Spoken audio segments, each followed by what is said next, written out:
வணக்கம் வணக்கம் வணக்கம் வணக்கம். காரசாரமான ஒரு கீரை தொக்கு ரெசிபி இந்த வீடியோவில் பார்க்க போகிறோம். ரொம்பவே அருமையாக இருக்கும். ஒயிட் ரைஸுக்கு சூப்பராக இருக்கும். இட்லி தோசைக்கு சைடிஷாக வச்சு சாப்பிட்றதுக்கு அருமையான கீரை தொக்கு தான். எப்படி செய்கிறதுன்னு வீடியோக்குள்ளே போய் பார்க்கலாம். Welcome to Vaisu's kitchen. ஒரு மிக்ஸி ஜாரில் 3 வல்லாரி வெங்காயம் அதை ரஃப்பாக கட் பண்ணி அதை சேர்த்துக்கலாம். அது கூடவே ஒரு 15 போல் பூண்டு தொலியை உரிச்சிட்டு இதில் சேர்த்துக்கலாம்.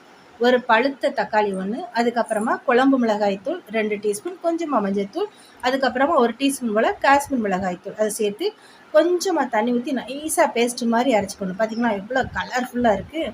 இப்போ எண்ணெய் சேர்த்துக்கலாம். எண்ணெய் ஒரு புளிக்கரண்டியால் சேர்த்துக்கணும். அதுக்கப்புறம் கடுகு, உளுந்து சேர்த்துட்டு வரமிளகாய், பூண்டு தொலியோடு தட்டி இதோட சேர்த்துக்கணும். கடுகெல்லாம் பொரிஞ்சு வந்ததுக்கப்புறமா நம்ம அரைச்சி வச்சுட்டு அந்த பேஸ்ட்டை உள்ளே ஊற்றிடணும். இப்போ அடுப்பை நல்லா மீடியம் ஃப்ளேமில் வச்சுக்கிடணும். மிக்சியில் இருக்கிறதெல்லாம் நல்லா வலிச்சு போட்டுட்டு தேவைப்பட்டால் லைட்டாக தண்ணி கூட விட்டு அதை இதோட மிக்ஸ் பண்ணிக்கலாம். தேவைக்கு உப்பு சேர்த்துக்கிடணும். இது லைட்டாக ஒரு முறை கலந்து விட்டுட்டு ஒரு 2 நிமிஷம் போல் மூடி போட்டு இதை கொதிக்க விடலாம். இதோட பச்சை வாசனையெல்லாம் போய் ஓரங்களில் எண்ணெய் பிரிஞ்சு வரும். அதுக்காக நம்ம மூடி போட்டு கொதிக்க விடுறோம். இடையிடையே நம்ம திறந்து பார்த்து இதை கிளறி விட்டுக்கலாம். இப்போ அது நல்லா கொதித்து ஓரங்களில் எண்ணெய் பிரிஞ்சு வந்துருச்சு. மசாலாவோட பச்சை வாசனையும் போயிடுச்சு. அதுக்கப்புறமா இதில் ஒரு கட்டு போல் பாலக்கீரை சுத்தம் பண்ணி இந்த மாதிரி பொடியாக கட் பண்ணி வச்சுருந்தேன். இப்போ அதை உள்ளே சேர்த்துக்கலாம். கீரையை உள்ளே சேர்த்ததுக்கப்புறமும் அடுப்பு தீ ரொம்பவே லோ ஃப்ளேமில் தான் இருக்கணும். ஒரு தடவை லைட்டாக இதை கலந்து விட்டுக்கணும்.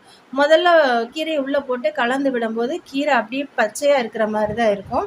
அடுத்து பார்த்திங்கன்னா ஒரு நிமிஷமாக அதை கிளறி விடும்போது கீரையோட நிறம் லைட்டாக மாறி வரும். கிட்டத்தட்ட இது ஒரு 4 நிமிஷம் போல் நம்ம இதை வதக்கி விடும்போது கீரையோட நிறம் நல்லாவே மாறி இருக்கும். அந்த பச்சை கலர்லாம் நல்லா மாறி லைட்டாக ஒரு கருப்பு கலர் மாதிரி அந்த கீரை நல்லா வெந்து வந்திருக்கும். அப்போ நமக்கு இந்த தொக்கு ரெடி ஆயிடுச்சுன்னு நினச்சிக்கிடணும். அப்புறம் கொஞ்சமாக ஃப்ரெஷ்ஷாக வறுத்து அரைச்ச அந்த வெந்தய பொடியும் கொஞ்சமாக பெருங்காயத்தூளும் போட்டு ஒரு கிளறிட்டு நம்ம இறக்கி சாப்பிட வேண்டியது தான். சூப்பராக ரெடி ஆயிடுச்சு நம்ம பாலக்கீரை தொக்கு. இது ரொம்ப செம காரமாக இருக்கும், ரொம்ப டேஸ்டியாகவும் இருக்கும், ரொம்ப ஹெல்த்தியானது. நான் இன்றைக்கி இது சூடாக இருக்கிற சோத்தில் போட்டு தான் சாப்பிட போகிறேன். சோத்தில் போட்டு சாப்பிடும்போது சுவை வேறு லெவலில் இருக்கும். இதில் விருப்பப்பட்டால் கொஞ்சம் காரம் அதிகமாக இருக்குன்னா கொஞ்சம் நல்லெண்ணெய் சேர்த்து நம்ம பிசைஞ்சு சாப்பிட்லாம். இதே மாதிரி உங்கள் வீட்லேயும் செஞ்சு பார்த்துட்டு எப்படி இருக்குன்னு மறக்காமல் சொல்லுங்கள். ரொம்ப அருமையான பாலக்கீரை தொக்கு சூப்பராக இருக்கும்.